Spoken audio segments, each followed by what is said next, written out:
Well, I just got watching a pretty raw episode of what's it called? Sound Euphonium. So I'm already emotionally unstable. And next and last episode of Mushoku Tensei was hurtful. It was painful. It was tough. So I don't know. What are we gonna do here? You know, what is the emotional tone of this episode gonna be? I don't know. But I don't need to recap what happened last episode. You can just go rewatch it. We're just gonna jump right into it. This is season 2, episode 23. Make sure to support the channel if you can, liking, commenting, and subscribing, and go to my Patreon account for full-length early access and exclusive videos for both this channel and my Gent Watches One Piece channel. All right, let's get into this Mushoku Tensei season 2, episode 23. Does that mean we're not getting a no OP today?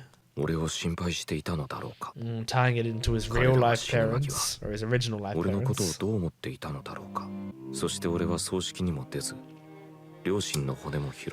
Yep.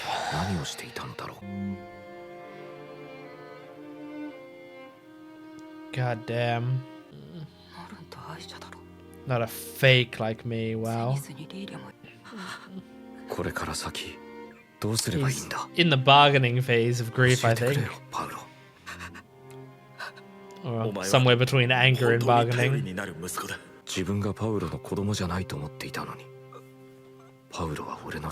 Aww.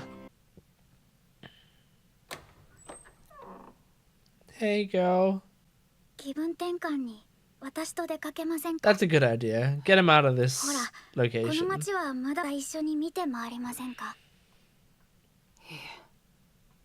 Oh, you need to get out of the room. Is this a good time to mention I have a wife? I hope Rudy doesn't take any of this out on Roxy.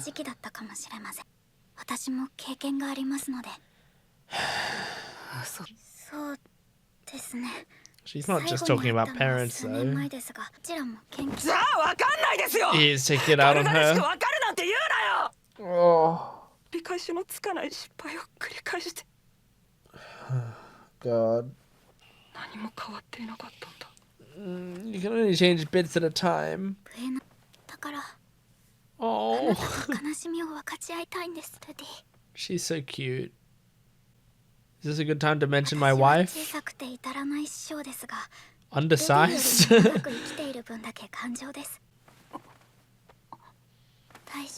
Mention your wife. Mention your wife. I have a wife. I have a wife! This saddens me more than Paul's death. If Sylphie wasn't in the picture, this would be great.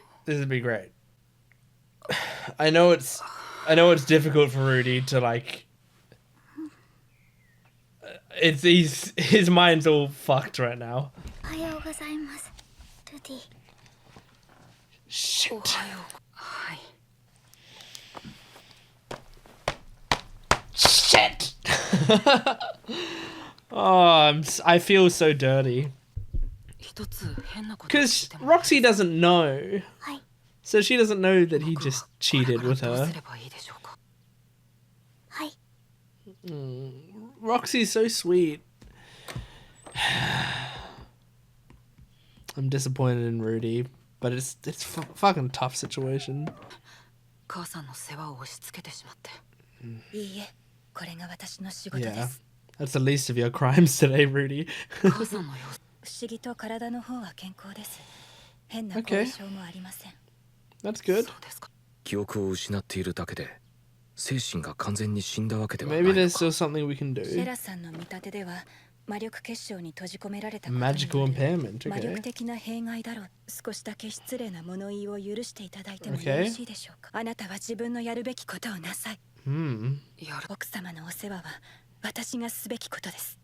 Fair enough.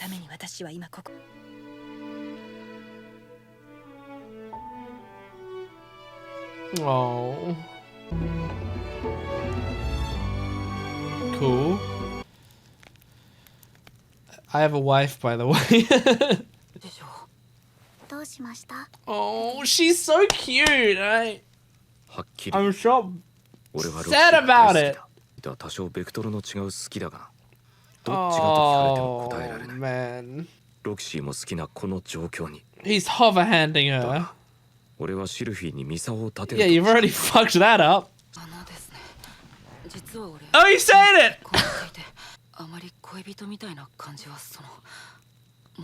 Does she know? She knows. Oh. That makes me less comfortable about how you were acting, Roxy.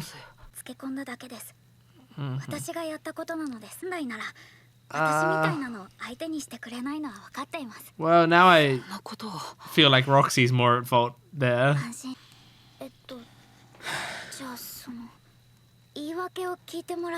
Listen to my excuse. Ah. Well, yeah, that look you gave was definitely like the look of someone in love.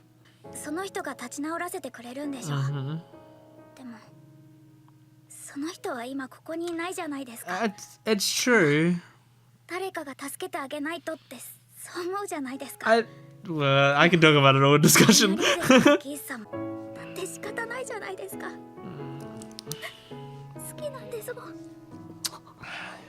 You've got a pure heart, Roxy. Oh? Okay, good. Damn it. This is a tough conversation.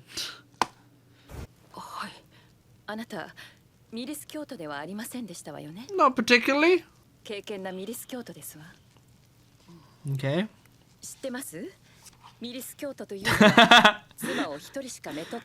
Why are we having this conversation, huh? That's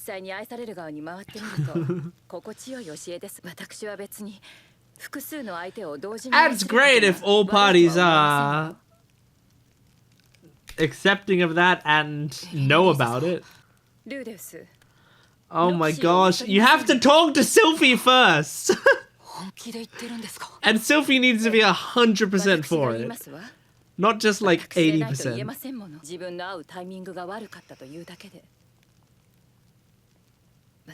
Oh my gosh. This is gonna be a complicated discussion section of this video. Yes,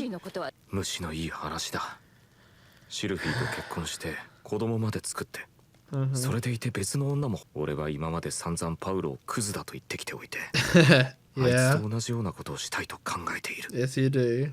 You can't apply it to every situation.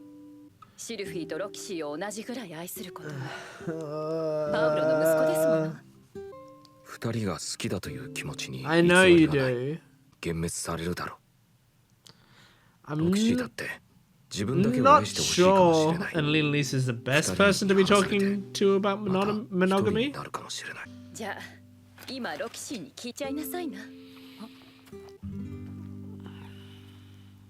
I know he doesn't have the option, but I'd much prefer we talk to Sylphie about it first.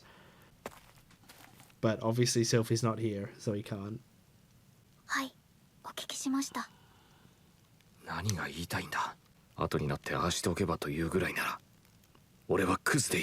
I'm not sure it does. I wish I could enjoy this moment. Because Roxy's so cute and sweet. Yes, he does.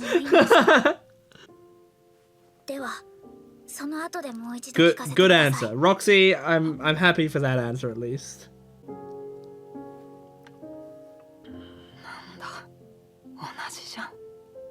Yeah, I mean, yeah, you are the same as your father. That's for sure. Oh. Oh man, this is going to be a complicated discussion. I'm kind of nervous because it's a tough thing to discuss, and I don't think it's black and white. like any of this situation, it's not incredibly simple. So I understand if people have their own thoughts on this situation, and I would encourage you just to whatever I say, just to not go crazy for it, because sometimes especially when you have situations that are kind of like the morality of the situations seems, I don't want to say at conflict with what the show is saying, because it's hard to see exactly what the show's stance on this is, but when the morality is up in the air, people tend to like very, very harshly disagree. So just, I'm just saying right now, relax, don't be too harsh. Generally, if there's a comment that's particularly abuseful, you'll just be blocked or whatever, right? But did I say abuseful or did I say abusive? I hope I said abusive, but in my head I said abuseful. So I think the first thing to say is that as a general rule, polyamory isn't bad. But there's something that I particularly believe when it comes to all this perspective is coming from someone who I myself, at this point in my life at least, don't really see myself being in a relationship that's not just a monogamous relationship. It doesn't seem to work for me. I don't think it would be a right fit for who I am and how I love people, and I just don't think I would be able to do it. But as a general rule, it doesn't necessarily have to be bad. But here's what I think in situations like this.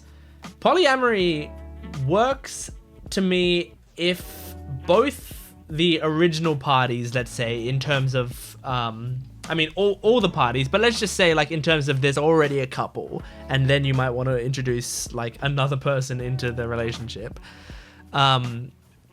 It works to me if I truly believe that all parties are in it and they all want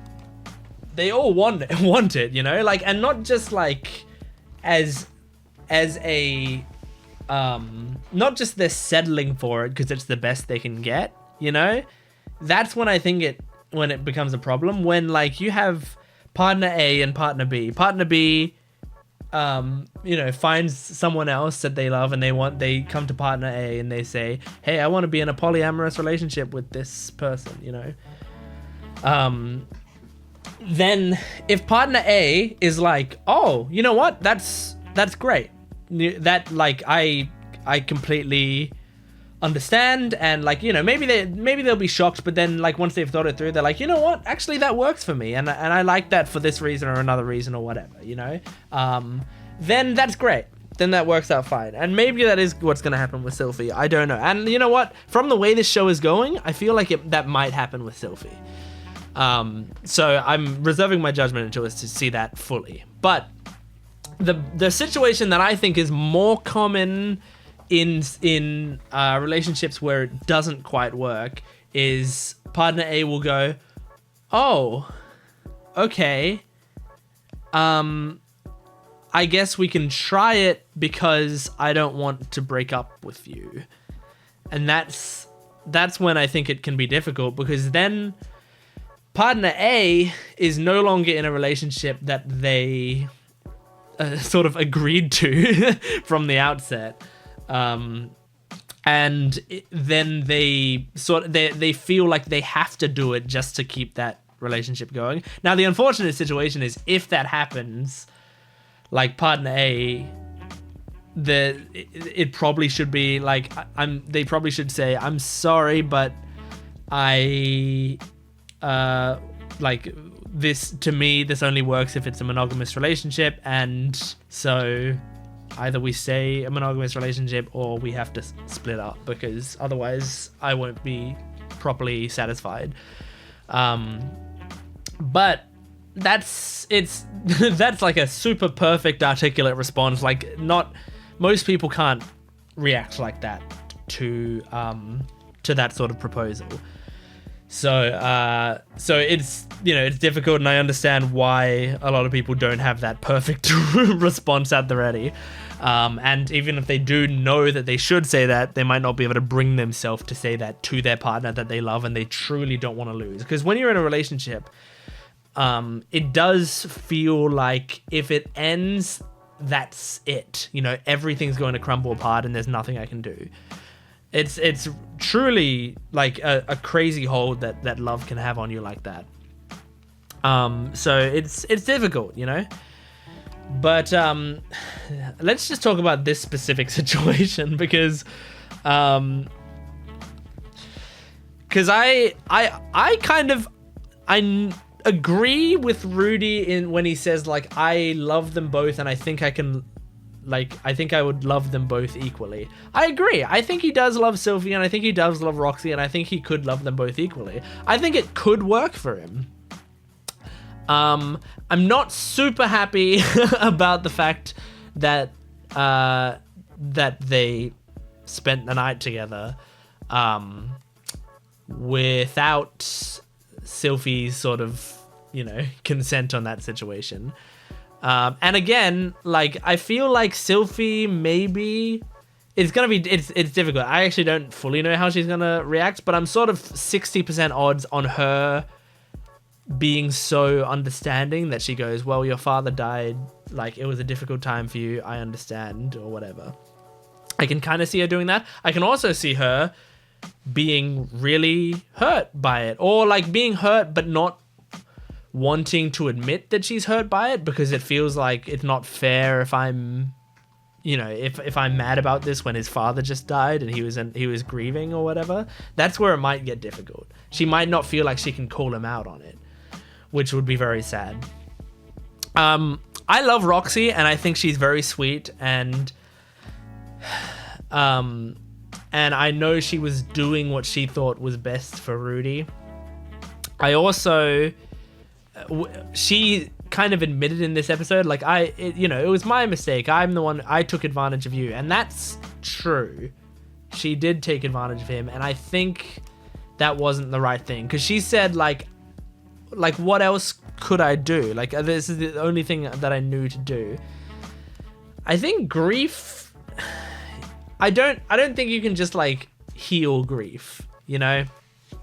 I know she really wanted to help Rudy, but it's giving, just, you know, like, being like, all right, well, let's just have sex then and that should fix it. I know that wasn't her thoughts. They weren't as dismissive as that, but, like, when you cut it down, that's sort of what it gets down to. Like, I don't know what else to do, so, like, I'm just going to, like, give into our baser urges to try to help heal this a bit.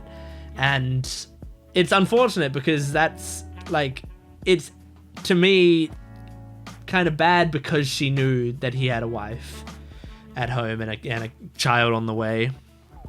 That, you know, that does feel like you really are taking advantage of it. And if it was someone else, they might be upset with Roxy about that. Like, after they've sort of snapped out of their grief shock for a bit, they might turn to Roxy and say, like, hey, that was not a cool thing for you to do, to, like, take that moment when I was, like, really weak and turn it into that. So yeah, I don't know. I know it's really hard to talk about because it is a very difficult situation, and I'm not 100% on one side or the other.